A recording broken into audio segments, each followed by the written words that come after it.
దేశవ్యాప్తంగా హనుమంతుని జయంతి ఉత్సవాలని ప్రజలందరూ కూడా ఘనంగా జరుపుకున్న సందర్భంలో అందరికీ శుభాకాంక్షలు. హనుమంతుడు విశ్వాసానికి, నమ్మకానికి, ధర్మానికి ప్రతిరూపం. వారి ఆదర్శాలు, వారి త్యాగం ఈ సమాజానికి ఆదర్శవంతం కావాలని చెప్పి కోరుకుంటూ మరొకసారి అందరికీ శుభాకాంక్షలు.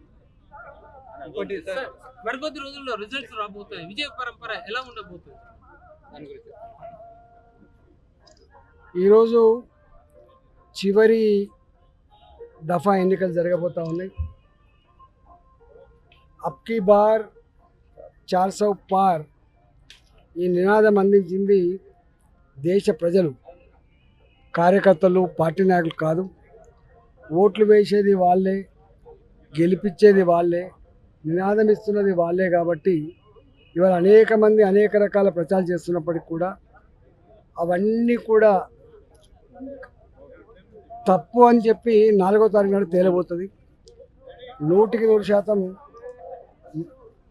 నరేంద్ర మోడీ గారు ముచ్చటగా 3వసారి ప్రధానమంత్రి కాబోతున్నారు.